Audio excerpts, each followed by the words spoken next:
प्यारे बच्चों, हमने आर्गोनोमेट्रिक के पिछले यूनिट में पार्ट थर्ड में आपको फेरोसिन के विषय में बताया था, आपको इफ़ेक्टिव एटॉमिक नंबर के विषय में बताया था।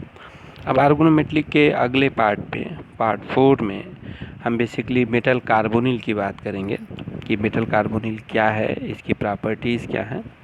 तो सबसे पहले मेटल कार्बोनिल को हम देख सकते हैं कि ट्रांजिशन मेटल कॉम्प्लेक्स, जो सिंपल ट्रांजिशन मेटल कॉम्प्लेक्स होते हैं उसी तरह ये भी एक ट्रांजिशन मेटल कॉम्प्लेक्स है, लेकिन इसमें लिगेंड के रूप में जो यूज होता है वो क्या है, कार्बन मोनोऑक्साइड है। कार्बन मोनोऑक्साइड इसमें एज ए लिगेंड इसमें बिहेव करता है, और कार्बन मोनोऑक्साइड में C और O दो एटम होंगे। तो जो लोन पेयर इलेक्ट्रॉन अवेलेबल होते हैं वो दोनों पे होते हैं, ऑक्सीजन पे भी और कार्बन पे भी। लेकिन जो कार्बन का इलेक्ट्रॉन होता है एटम पर, वो basically as a donor atom carbon काम करता है और oxygen as a donor atom काम नहीं करता। तो कभी कभी आपसे पूछा जाता है कि इसमें कार्बन एटम ही क्यों एज ए डोनर काम करता है, तो उसके दो आंसर हैं। एक तो आप सिंपल कह सकते हैं कि इलेक्ट्रोनेगेटिविटी कार्बन की कम होती है, इसलिए वो इजी डोनर के रूप में काम करता है, ऑक्सीजन की इलेक्ट्रोनेगेटिविटी हाई है। दूसरा, जब हम इसको आपको मॉलिक्यूलर स्ट्रक्चर बनाना शुरू करेंगे, एमओ थ्योरी दिखाएंगे कार्बन मोनोऑक्साइड की, तो उस समय हम आपको इसको डिटेल के रूप में समझाएंगे कि किस प्रकार से ये मेटल कार्बोनिल में कार्बन मोनोऑक्साइड का कार्बन बेसिकली काम करता है डोनर के रूप में। तो डिफरेंट टाइप के मेटल कार्बोनिल, जैसे mononuclear, polynuclear, mix ligand type के मेटल कार्बोनिल्स होते हैं। तो इसमें बेसिकली स्ट्रक्चर उसका विशेष इंटरेस्टिंग होता है, कैटालिटिक प्रॉपर्टी और उसका स्ट्रक्चर है वो बेसिकली हम डीप में आगे चल के पढ़ेंगे। और मेटल कार्बोनिल में CO मतलब जो कार्बोनिल लिगेंड है वो क्या है, वो एज ए पाई एक्सेप्टर और सिग्मा डोनर की तरह बिहेव करता है। सिग्मा के थ्रू इलेक्ट्रॉन देता है और पाई के थ्रू लेता है, इसका साइनर्जिक इफेक्ट और जो पाई एक्सेप्टर प्रॉपर्टी है इसको भी हम अगले यूनिट में पढ़ेंगे।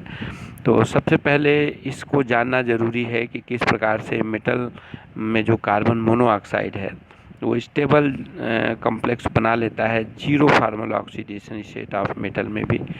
तो ये भी एक खासियत है कि जनरली हमने पढ़ रखा है, जो क्रिस्टल फील्ड थ्योरी से हम पढ़ते हैं तो हमारी समझ में आता है कि अगर मेटल पे पॉजिटिव चार्ज ज़्यादा रहेगा तो वो अट्रैक्ट कर पाएगा लिगेंड्स को अपनी तरफ, और इलेक्ट्रॉन क्लाउड जो लिगेंड का है वो ज़्यादा मजबूती से जुड़ेगा मेटल के साथ। लेकिन कार्बोनिल के साथ ऐसा नहीं है, formally zero formal oxidation state में भी ये स्टेबल करता है। तो ये खासियत है इसकी, इसको भी हम पढ़ेंगे और इसके डिटेल में जाएंगे जब हम इसके मॉलिक्यूलर स्ट्रक्चर को पढ़ेंगे तब। सबसे पहले सिंथेसिस जो आपके सिलेबस में है उसको देखेंगे। डायरेक्ट मेथड ऑफ सिंथेसिस यानी कि सीधे हम कैसे बना सकते हैं। तो कुछ मेटल कार्बोनिल ऐसे हैं, जैसे आप देख रहे हैं निकिल का कार्बोनिल है, आयरन का है, कोबाल्ट का है, इनको डायरेक्ट भी हम बना सकते हैं। डायरेक्ट मेथड का मतलब है कि हमने निकिल लिया और CO मतलब कार्बन मोनोऑक्साइड के साथ डिफरेंट टेम्परेचर और प्रेशर अलग अलग हो जाएंगे। जैसे यहाँ पे 30 degree centigrade temperature, 1 atmospheric pressure पे आप देख रहे हैं कि किस प्रकार से निकिल का कार्बोनिल बन गया। उसी तरीके से आयरन का कार्बोनिल देखिए, ये डायरेक्ट मेथड है, टेम्परेचर बदल गया 200-200 डिग्री सेंटीग्रेड टेम्परेचर पे और एटमॉस्फेरिक प्रेशर भी 200 हो गए, इसमें आपको आयरन का भी कार्बोनिल बन जा रहा है। उसी तरह कोबाल्ट का है, इसका भी कार्बोनिल आप देख रहे हैं डायरेक्ट मेथड ऑफ सिंथेसिस से बन सकता है। तो अगला जो मेथड है वो क्या है, रिडक्टिव कार्बोनिलेशन, यानी कि जो हमारा पहले से बना हुआ कंपाउंड है। आपने यहाँ देखा था कि यहाँ पर सीधे जो मेटल हमने लिया था वो निकिल था, ये कोई कंपाउंड नहीं था, ये आयरन कोई कंपाउंड नहीं था, कोबाल्ट कोई कंपाउंड नहीं था। जबकि अब हम जो रिडक्टिव मेथड में देख रहे हैं, तो देखिए ये जो रुथेनियम आपको ऑलरेडी कंपाउंड कॉम्प्लेक्स बना रखा है इसने। ये देखिए ये जो क्रोमियम है इसका भी आप देखिए बन रखा है कार्बन कॉम्प्लेक्स। ये कॉम्प्लेक्स बेसिकली ये भी रिएक्ट करता है, देखिए carbon monoxide gas different temperature और प्रेशर पे, और उसके बाद ये कार्बोनिल कंपाउंड बनाता है। तो ये रिडक्टिव इसलिए कहा जाता है क्योंकि आप देख रहे हैं कि इस तरह से क्रोमियम का ऑक्सीडेशन स्टेट यहाँ पे 3 है क्रोमियम क्लोराइड में, लेकिन जब ये कॉम्प्लेक्स बना ले रहा है तो वैसे में क्या हो जा रहा है, इसका ऑक्सीडेशन स्टेट 0 हो जा रहा है। इसका मतलब क्या है, क्रोमियम हेक्सा कार्बोनिल बनाया इसने और हेक्सा कार्बोनिल का ऑक्सीडेशन स्टेट 0 है और यहाँ पे इसका +3 है। तो इसका मतलब क्या है, इसका ऑक्सीडेशन स्टेट रिड्यूस हो गया, तो रिडक्टिव, ये रिडक्शन स्टेट मतलब रिडक्शन रिएक्शन इसमें हुई, इसलिए इसको रिडक्टिव कार्बोनिलेशन कहते हैं। ये भी एक मेथड है कि हम किस प्रकार से कोई साल्ट ले लें, जैसे क्लोराइड हमने यहाँ लिया है और उससे भी हम कॉम्प्लेक्स बना सकते हैं रिडक्टिव कार्बोनिलेशन मेथड में। ये भी देखिए कुछ और मेथड आप देख लीजिए रिडक्टिव के एग्जांपल्स के रूप में, जैसे Mn का I2, ये आप देख रहे हैं, ये भी आपको रिड्यूस हो जा रहा है, ठीक है ना। उसी तरीके से आप देख रहे हैं कि अन्य मेथड जैसे आयरन का भी है, कोबाल्ट का भी है, कोबाल्ट सल्फाइड है, ये भी आप पहले से एक कंपाउंड के रूप में है जो रिड्यूस हो करके और यहाँ पे आपको रिडक्टिव मेथड में बना रहा है। उसी तरह कोबाल्ट के रिएक्शन, आयरन की रिएक्शन और ये कोबाल्ट का भी देखिए एक और रिएक्शन है। तो एग्जाम्पल्स हैं किस प्रकार से रिडक्टिव मेथड से भी हम मेटल कार्बोनिल को बना सकते हैं। ये कुछ और एग्जाम्पल्स हैं रिडक्टिव मेथड के ही जिसमें हम बना सकते हैं। आप अपनी सुविधा के अनुसार जो 2-4 आप याद कर सके एग्ज़ाम के लिए उसे आप तैयार कर लीजिएगा कि रिडक्टिव मेथड से भी होता है। तो उसके बाद प्रिपरेशन ऑफ मोनोकार्बोनिल्स फ्रॉम आयरन, जो आपके लिए स्पेशली एग्ज़ाम के लिए आपके सिलेबस में है, तो कोई 1-2 मेथड याद कर लीजिए। हमने आपको यहाँ पर रिडक्टिव मेथड से भी आपको बताया है किस तरीके से। देखिए ये आयरन का भी कार्बोनिल है और Mn का हेक्सा क्लोराइड है, तो ये क्लोराइड में Mn का आप देख रहे हैं कार्बोनिल बन रहा है। उसी तरह टंगस्टन का भी आप देख रहे हैं कार्बोनिल बन रहा है। तो इस तरीके से हम ये हेक्सा कार्बोनिल यहाँ पे मोनोन्यूक्लियर कार्बोनिल हमने यहाँ पे बना सकते हैं इसके साथ। तो उसी तरह से preference of dinuclear monocarbonyls, dinuclear carbonyls. तो डाई न्यूक्लियर कार्बोनिल्स में क्या है, जो मेटल आयन है वो एक से ज़्यादा होता है। तो आप देख रहे हैं किस प्रकार से डाई न्यूक्लियर कार्बोनिल अगर हमको बनाना है तो UV अल्ट्रावायलेट, ये मोनोन्यूक्लियर कार्बोनिल ही डाइमराइज होकर डाइन्यूक्लियो कार्बोनिल के रूप में बन जाता है। तो उसी तरीके से देखिए उसमें हम काफ़ी डाइन्यूक्लियर कार्बोनिल ये इलेक्ट्रोमैग्नेटिक रेडिएशन के ऊपर बना। उसी तरीके preparation of fix mixed metal carbonyls, मतलब कि आप यहाँ देख रहे हैं मिक्स्ड मेटल कार्बोनिल्स है। तो इसमें हम देख सकते हैं कि जो न्यूक्लियस है वो क्या है, अलग अलग है। जो आपका देखिए जैसे यहाँ पे रुथेनियम भी है और कोबाल्ट भी है, तो वो भी कम्प्लेक्स में रुथेनियम और कोबाल्ट यानी मिक्स जो न्यूक्लियस है वो मिक्स है। तो इस प्रकार से ये भी हम एक सिंथेसिस के मेथड में याद कर सकते हैं। अब आई प्रॉपर्टी की बात। प्रॉपर्टी फिजिकल और केमिकल 2 भागों में हम इसको डिवाइड कर सकते हैं कि जो मेटल कार्बोनिल्स हैं वो बेसिकली क्या होते हैं। स्टेट के रूप में देखें तो मेटल कार्बोनिल्स जनरली लिक्विड होते हैं और वोलाटाइल सॉलिड होते हैं। कलर के रूप में देखें तो ज़्यादातर जो मोनोन्यूक्लियर मेटल कार्बोनिल्स हैं वो कलरलेस होते हैं या हल्के पीले कलर के होते हैं, ठीक है ना। कुछ जैसे आपको वेनेडियम का हेक्सा कार्बोनिल है, ये ब्लूइश ब्लैक सॉलिड के रूप में रहता है। और पॉली न्यूक्लियर जो मेटल कार्बोनिल्स होते हैं वो बेसिकली डार्क कलर में दिखाई देते हैं, वो कलरलेस नहीं होते। सॉल्युबिलिटी की बात करते हैं तो ये समझ में आता है कि metal carbonyls are soluble in organic solvent. Inorganic solvent की जगह या ऑर्गेनिक सॉल्वेंट में सॉल्व होता है। लाइक ये देखिए ग्लेशियल एसिटिक एसिड है, एसीटोन है, बेंजीन है, कार्बन टेट्राक्लोराइड है, ईथर है, इन सब सॉल्वेंट्स में बेसिकली ये सॉल्वेबल होता है। उसके बाद टॉक्सिटी की बात करते हैं फिजिकल प्रॉपर्टी में, तो due to low melting point and poor thermal stability they show toxicity related to the corresponding metal and carbon monoxide. तो ये हल्का सा अलग से मेटल की बात करें और अलग से कार्बन मोनोऑक्साइड की बात करें तो उनसे ज़्यादा टॉक्सिसिटी जो है इसकी शो करता है ये आपका metal carbonyl. The exposure to these compounds can causes the damage of lungs, liver, brain and kidney. तो इस प्रकार से ये हमारे लिए नुकसानदेह है।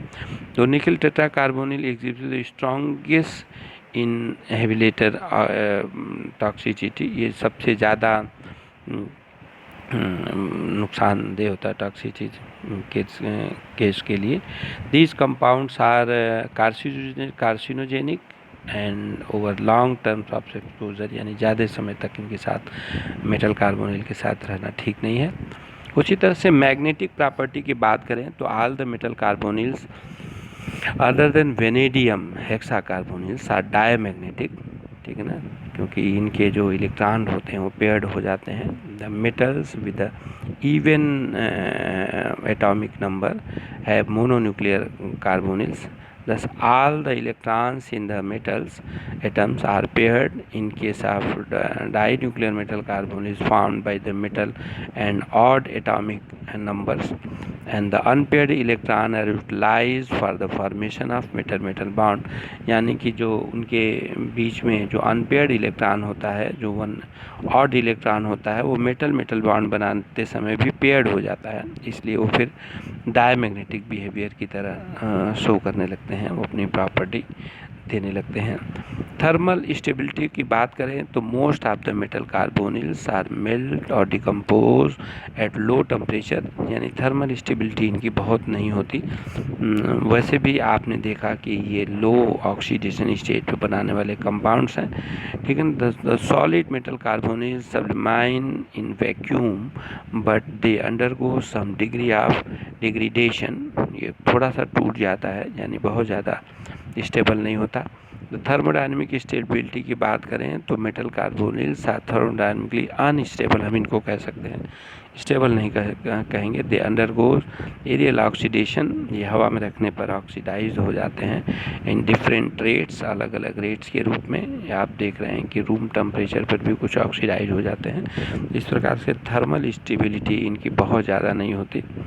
तो उसके बाद कुछ केमिकल प्रॉपर्टी की बात करें कि वो किस किस से रिएक्शन कर सकते हैं, कुछ केमिकल प्रॉपर्टी की बात करें तो हमको समझ में आता है कि किस प्रकार से ये जो आइसोसाइनाइड्स हैं, आइसोसाइनाइड्स हैं, इनसे ये रिएक्ट करता है, फिर साइनाइड से रिएक्ट करता है, फॉस्फीन से रिएक्ट करता है, ठीक है ना। अलग अलग ग्रुप हैं जिनके साथ ये रिएक्ट कर सकता है।